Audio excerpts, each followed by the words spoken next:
प्रधानमंत्री नरेंद्र मोदी ने पुडुचेरी में 2700 करोड़ रुपए से ज्यादा की परियोजनाओं का शुभारंभ किया और कहा कि बेस्ट पुडुचेरी विजन से यहाँ तेजी से विकास हो रहा है। उन्होंने बताया कि इंफ्रास्ट्रक्चर पर रिकॉर्ड 12 लाख करोड़ रुपए खर्च किए जा रहे हैं, जिससे सड़क, पानी, स्कूल और अस्पताल जैसी सुविधाएं बेहतर होंगी। इजराइल ईरान विवाद पर डीके शिव कुमार ने कहा कि देशवासियों, खासकर दक्षिण भारत के लोगों को वहां काम कर रहे भारतीयों का हौसला बढ़ाना चाहिए और उनका आत्मविश्वास बनाए रखना चाहिए। उन्होंने कहा कि भारत के सभी नागरिकों की सुरक्षा सुनिश्चित होनी चाहिए।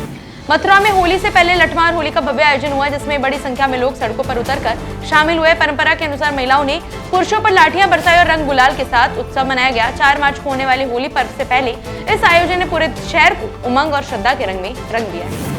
गुजरात के गांधीनगर में सेमी कनेक्ट सम्मेलन 2026 का आयोजन हो रहा है, जिसमें सरकार और तकनीक क्षेत्र के बड़े नेता शामिल हुए हैं। इस सम्मेलन में चिप निर्माण क्षेत्र में नवाचार, निवेश और सहयोग बढ़ाने पर जोर दिया गया है। इस सम्मेलन भारत में सेमीकंडक्टर और उन्नत तकनीक के बड़े केंद्र के रूप में गुजरात की मजबूत होती भूमिका को दर्शाता है।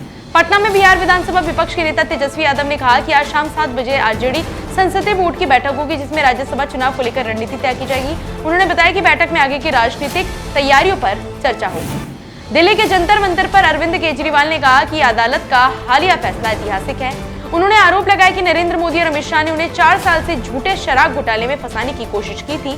केजरीवाल ने बताया कि अदालत ने 600 पन्ने के फैसलों में साफ कर दिया है कि उनके खिलाफ कोई सबूत नहीं है।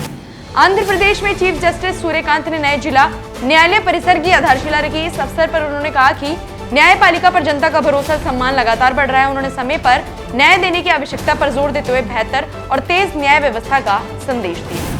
असदुद्दीन ओवैसी ने ईरान के सर्वोच्च नेता अयातुल्लाह अली खामेनेई की हत्या की निंदा करते हुए इसे अनैतिक और अवैध बताया तथा युद्ध रोकने की अपील की। उन्होंने कहा कि डोनाल्ड ट्रंप और बेंजामिन नेतन्याहू ने ईरान पर हमला किया और भारत सरकार ने इस पर कड़ा रुख अपनाने की मांग की। केंद्रीय मंत्री प्रहलाद जोशी ने कांग्रेस पर तीखा हमला करते हुए कहा कि जब भी कांग्रेस सत्ता में आती है तब सांप्रदायिक दंगे होते हैं। उन्होंने आरोप लगाया कि कांग्रेस अब मुस्लिम लीग की भूमिका निभा रही है।